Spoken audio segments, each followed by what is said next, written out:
Welcome to AEW Fyter Fest, Night 1. Now, as you've already seen from this title, you're probably wondering, what am I talking about? Well, it's a good question. And maybe I'll explain it when you watch this review. Now, I want to make this very clear. Was this a good show? Hell yeah, it was good. It was a very solid show. There wasn't any major issues. But there was one thing that was missing. And I'll try to explain it at the end of this review. But first thing, MJF and Wardlow versus Jungle Boy and Luchasaurus. I gotta say this right now. Luchasaurus is money. The guy just excrudes, whatever. He just is money. You can see that he is, even with regular wrestlers and a few fans that was there, you can feel that he was special. Was this a good match? Yes, it was good. And in the end, the situation was that you were going to have MJF try and knock out Jungle Boy while Wardlow was holding him. But Wardlow got whacked in the face when Jungle Boy managed to avoid. And while they were facing one another, you got Wardlow knocked in the face. Now, mind you, MJF said, "You are useless. I don't know what I'm doing with you," before he whacked him in the face by accident. Now, the question's going to be, is this the beginning and the end between Wardlow and MJF? This is the second time this has happened. I can't say it is. Now, one thing I do want to state before the match happened, seeing that MJF was kind of ribbing. This happened during the night. You got MJF, you got Taz, and I believe there was one other person that was saying it along. Well, I'm not saying that Chris Jericho was also saying it, but they were taking jabs at the WWE, saying that they do their business better. Particularly that, look, let's be honest here, WWE has been screwing up seriously because Vince doesn't care. And if anybody says he does, he doesn't. Because he's not seeing anything other than money. He wants to gain more recognition and more money than anyone else, and it shows. So they were jabbing at the WWE a couple of times during the night. So Jungle Boy and Luchasaurus wins, and I don't have a problem with it, but I don't know where they're going to go with MJF and Wardlow. I just don't know. Are they going to break them up finally? Maybe they'll do that for Night of the Fallen. I don't know. Now, this pisses me off so bad. Penelope Forbes. The reason I'm botching here is Hirako. Cheetah can talk English. And I have no problem with Kenny Omega. But when it comes down to it, how come Kenny does not have the understanding that you cannot treat her like a Japanese wrestler in America? She must be treated like an American wrestler. If she can speak English, put her on some vignettes, do some promos on freaking Dynamite. Stop doing it on Dark. I'm sure she's doing promos and vignettes on Dark. Why is she not doing any on Dynamite? It's stupid. I still don't know who she is. They say, well, this promo they showed before the match, where she won 4 titles in Japan. Yeah, I get to know that she won 4 titles in Japan. But I don't know her. I still don't know who she is. I still don't know who her character is. And if anybody says, why don't you do your research, I'm going to say, kiss my black ass. Because when it comes down to it, no matter how much research you do, and I'm not being disrespectful to anyone when I said what I just said, but I'm being honest here. Primarily, you have Dynamite. And for casual viewers, That's where they're going to learn everything about your promotion. Yeah, you can tell them to also go to dark. But not everyone is going to go to dark, like I've always said since the beginning when dark was introduced. You must still make sure that dark is promoted more. And you must damn make sure that whoever you had on dark that's important on Dynamite, not only you cover them in dark, you do more on Dynamite. So when it comes down to it, they're not doing anything with the women wrestlers, and it pisses me off. The match itself was okay. You got Sabian getting his butt kicked out because he shoved Audrey Edwards like an idiot, which kind of fits his attitude. He's going to do whatever he can for his woman. Now, throughout the match, it was a good match. I'm not taking anything away from either one of these women. They both can wrestle great, but I still don't know who Hirako Cheetah is. And I know I know more about Penelope Forbes than I know about Cheetah. And that's what's pissing me off. She wins the match, Cheetah, but I still don't know who she is. I just know she walks around with a kendo stick and she thinks she might be a damn samurai. And that's guessing. That's just me, you guys tell me below. The TNT. The TNT title. I'm going to get this done now. With Cody versus Hagar. Now, here's the thing for me personally, guys. You had Hagar go up against Moxley, and he lost. So I didn't have any real confidence that Hagar was going to go up against Cody and win. Particularly that they rushed this. I'm sorry, guys. Look, I'm not against AEW. I understand the landscape of what's going on. Their ratings are not good. You think because of this situation with the pandemic, that because people are home most of the time, you would think that the ratings for AEW or hell NXT for that matter would be through the roof, and they're not. Their ratings are not through the roof. Their ratings are not good. So I can understand they're trying to figure out what they're supposed to do. They are a new company, and I'm not really chewing them out. So I understand why they're trying to get this done, trying to drum up interest. But when it comes down to it, I just didn't feel like Hagar was really promoted enough. So when this match happened, and it was a good match. It was a good match. Seeing Hagar's wife out there, who's a lusciously beautiful woman, helps a bit. But here's the thing.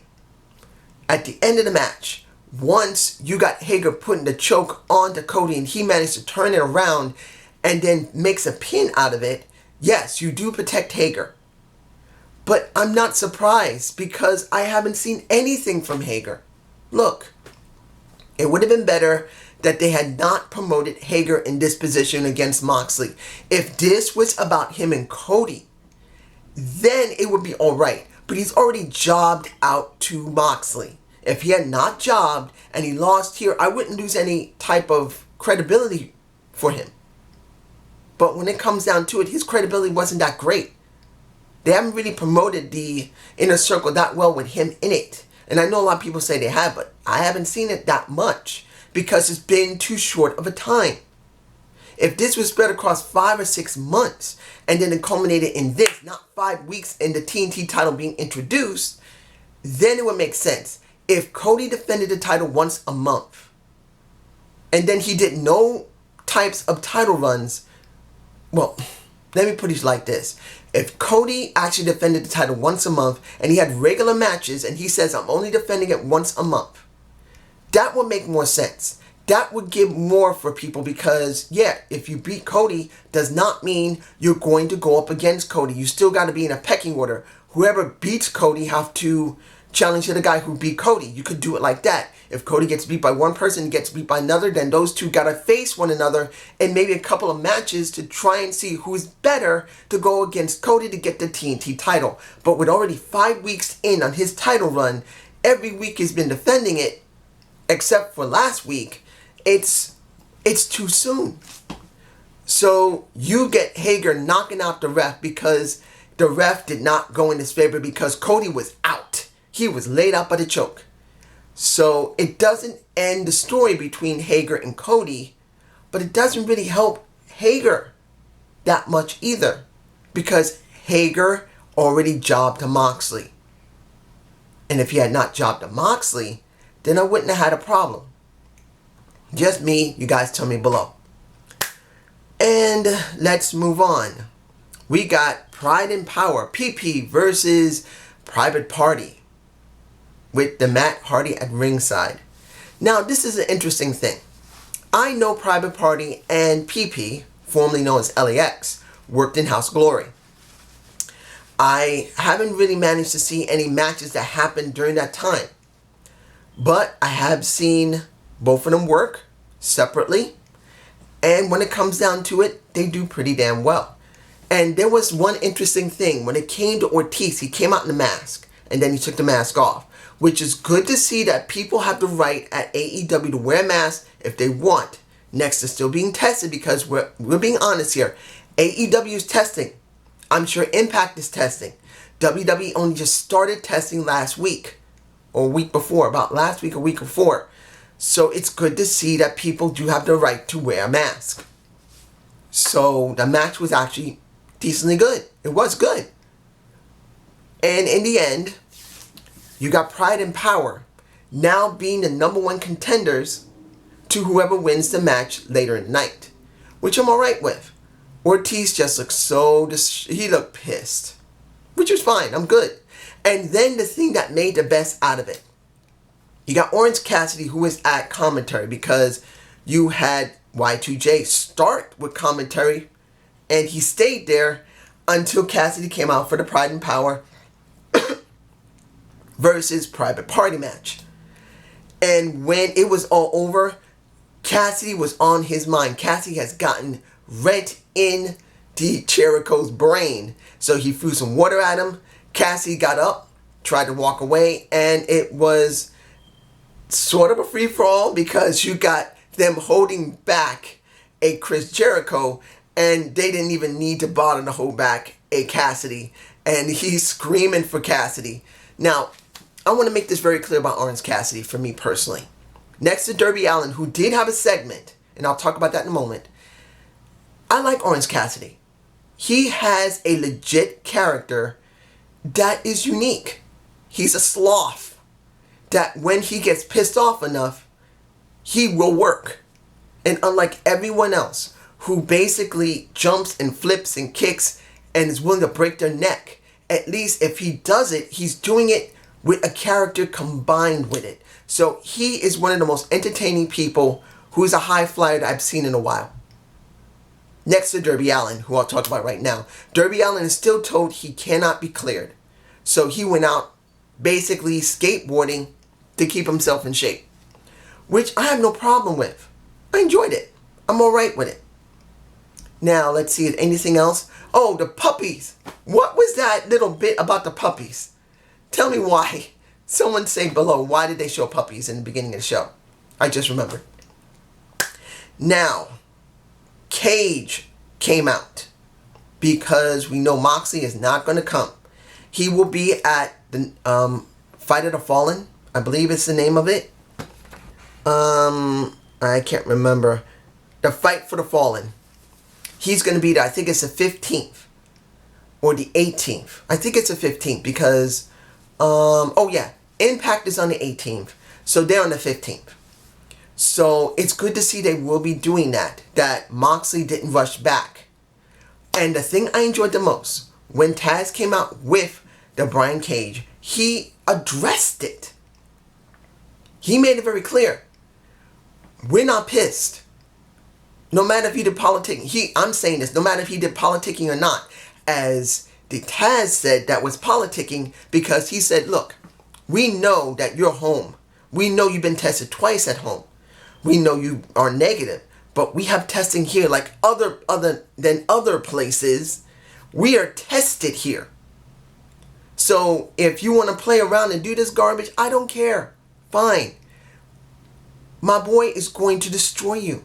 He gonna whoop your ass. He didn't say those words. I'm saying it as me. He gonna whoop that ass. He's gonna break his neck. He's gonna do whatever the hell he wants. And I'm fine with this. You could put Taz and Cage in the ring for the next couple of weeks before that match happens. And you don't even need to have Cage in a match. Just have him with Taz and it makes it look great. And I'm happy about this. This makes it have a good feel.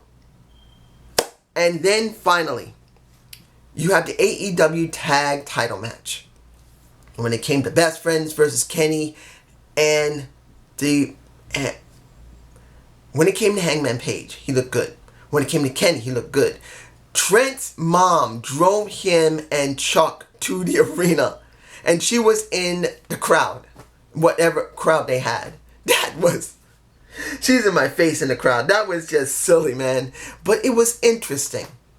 I admit that was interesting. For me, I was fine with it. In the end, you got Kenny and Paige retaining.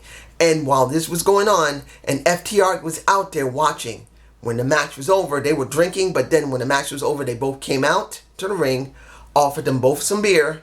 You know Hangman took the beer.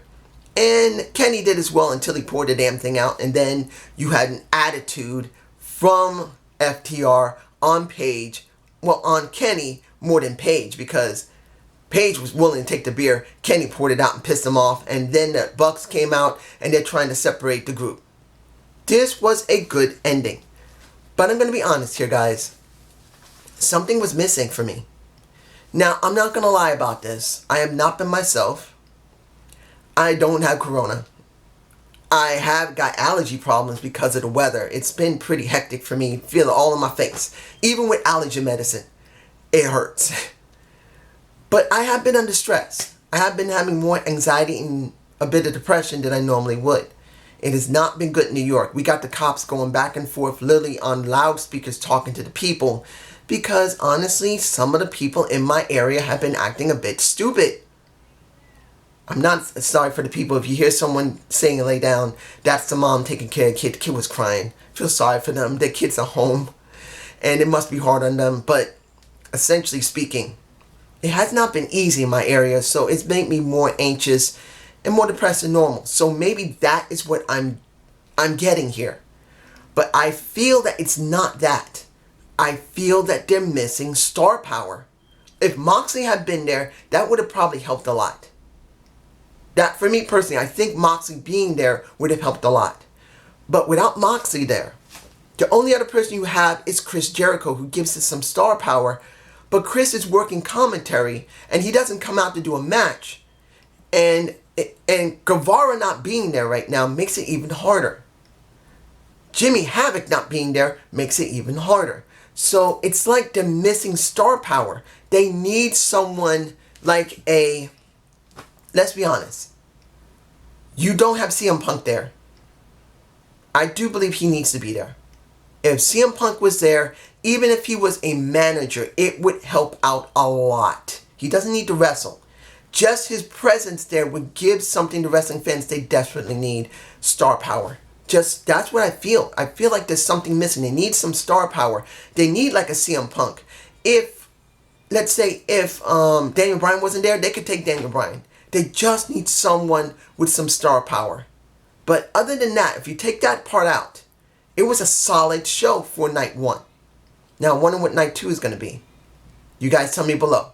Have a good day. Have a good night. Peace.